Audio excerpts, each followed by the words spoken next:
A very good morning, dear students. And today we will be discussing about a very important topic from international economics, and that is from GATT to WTO. So we will be talking about how WTO was formed and what was the necessity to set up that agreement that is known as GATT, or General Agreement on Trade and Tariff. Next slide, please.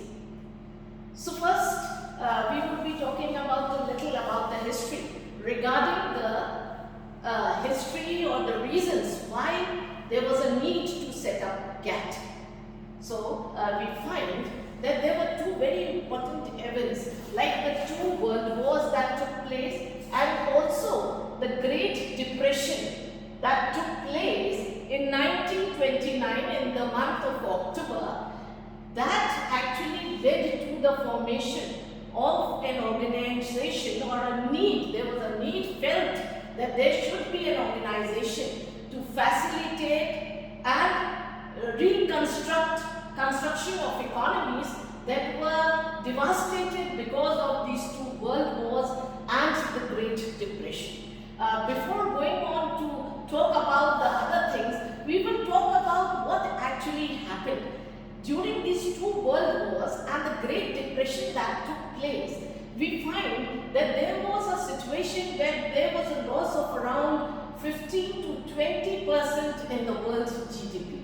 And not only that, what we find that there was a situation where around 10,000 banks failed and millions of people became unemployed. So it was a very serious situation. And then at the same time, we find in 1930, USA had a tariff act, or imposed a tariff act which was known as the Smoot-Hawley Tariff Act in 1930.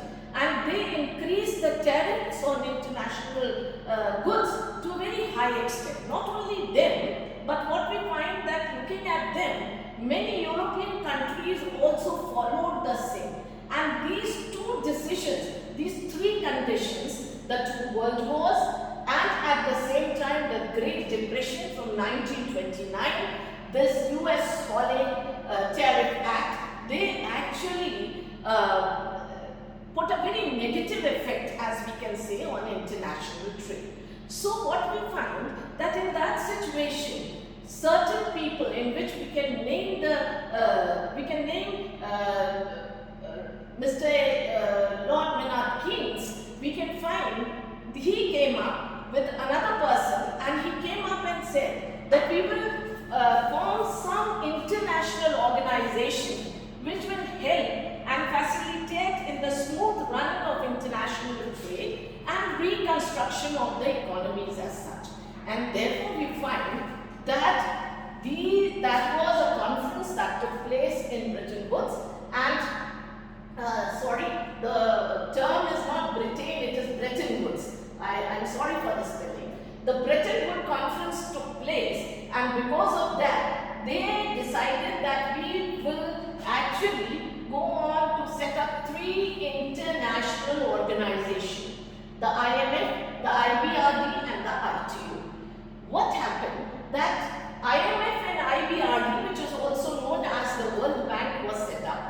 But ITO, that is International Trade Organization, which was planned to set up, could not come into existence because USA actually denied and said it will not ratify ITO because the policies in that were not helping in the growth and development of their country. So they actually refused, and that is why we find that ITO never came into existence, because they could not ignore that USA would not ratify or sign that, and that is why we, as a result, what we find that ITO could not come into existence. Therefore, as a result, 23 countries met in Geneva in 1947, and they signed an agreement that they will set up a general agreement on tariff and trade, and that is known as GATT. So one thing that we have to remember, that GATT was not an organization, it was an agreement between the participating countries they would help to facilitate and smoothen up the functioning of international trade. So kindly, can you give me the next slide? So we find what is GATT actually. GATT is a multilateral trade agreement, and the main aim of this agreement is that they will go on for abolition of quotas and the reduction of tariff. These were the things that imposing quotas and tariffs actually stood as a hindrance in the smooth functioning of international trade. So they decided that they will abolish and lower down the quotas and the tariffs of the member countries.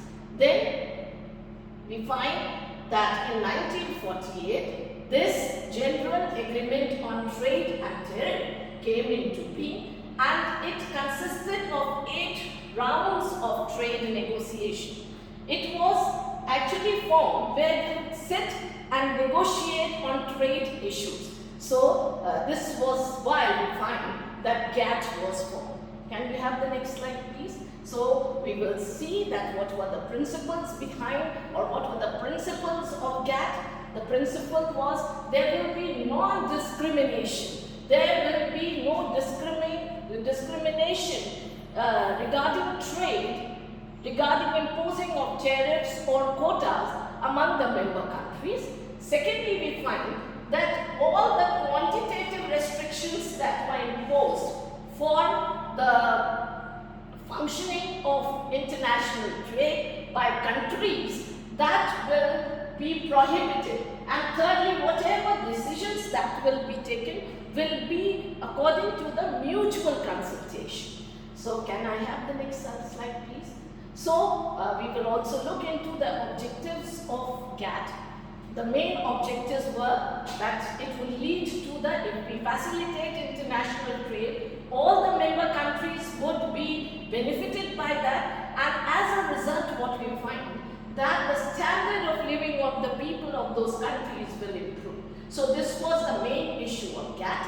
Secondly, we find because of the 2 world wars, and at the same time we find that the Great Depression had led into the fall of employment opportunities, and millions of people had become unemployed. So they decided that we will aim towards full employment.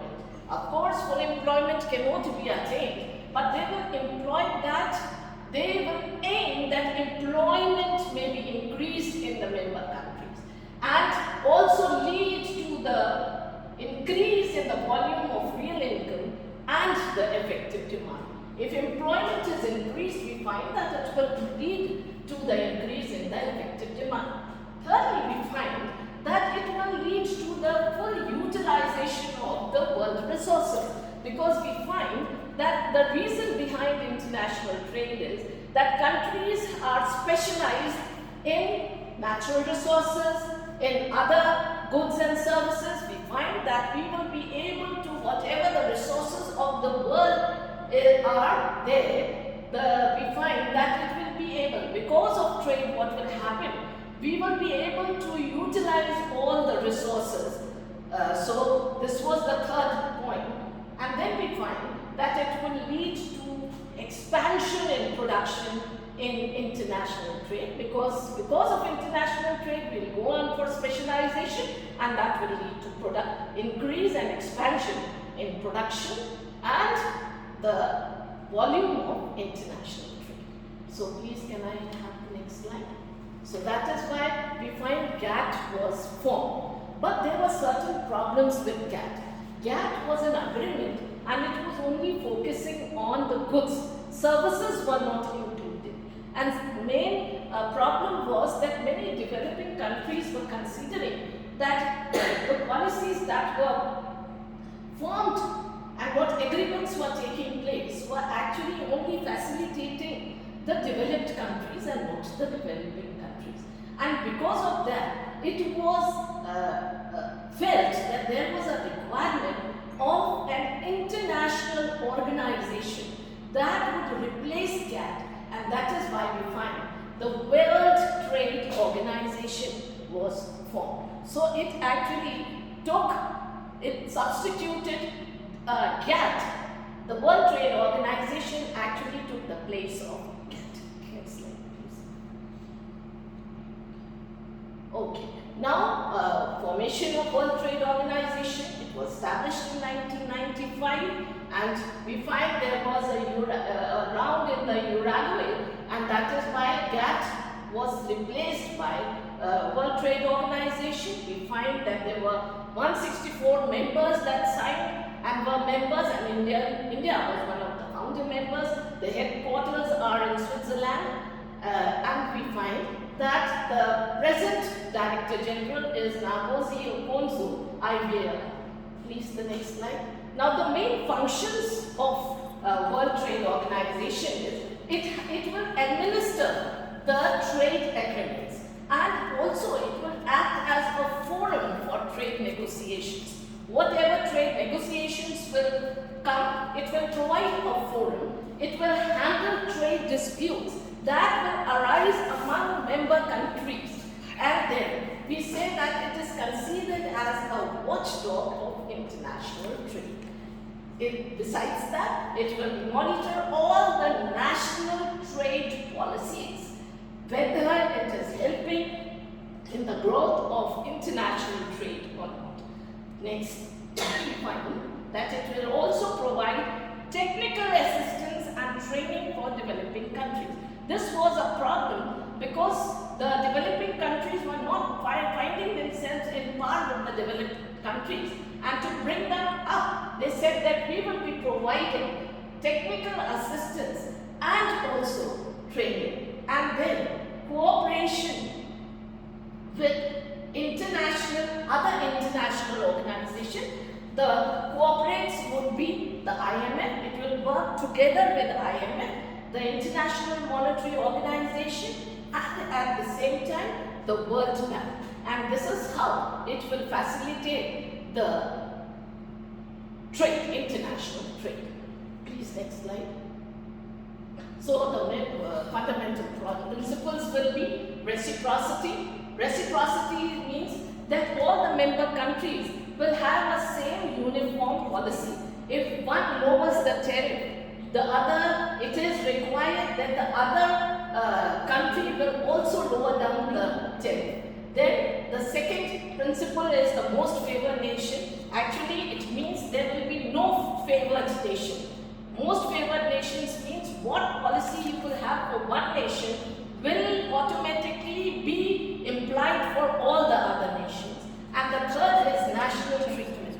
That is to say that what we find that we will go on for a national treatment with international products also. There will be no discrimination between domestic products and international products. Please, may I have the next slide? So this is the structure of the WTO. We will have a ministerial conference, and that ministerial conference will work under General Council. They will have two bodies, the dispute settlement body and the trade policy review body of different countries. And this General Council will have three bodies under its supervision that will be working on the trade of goods.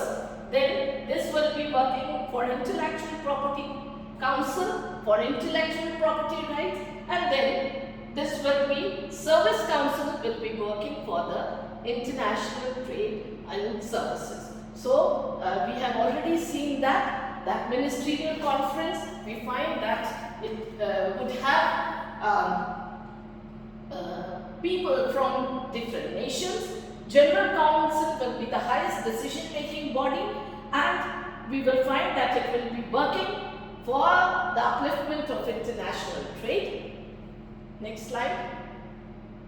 Then we will have the trade policy review body. From time to time, it will actually review the trade policies of different countries, whether those policies are hindering or facilitating international trade. And then very important, the dispute settlement body, it will work as a general council.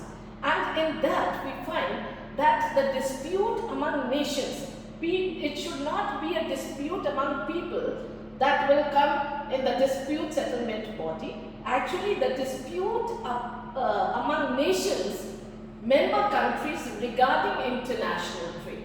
So first they will give them time for 60 days to just resolve the dispute among themselves, and later on, if they are not able to do that, they will appoint a body which will actually study what are the reasons for that, and later on we find that, may I have the next slide please? The appellate body will work as a supreme court actually. It will be giving the decisions, and that decision would be binding upon the member country. So thank you. I hope I was able to convey my lecture on World Trade.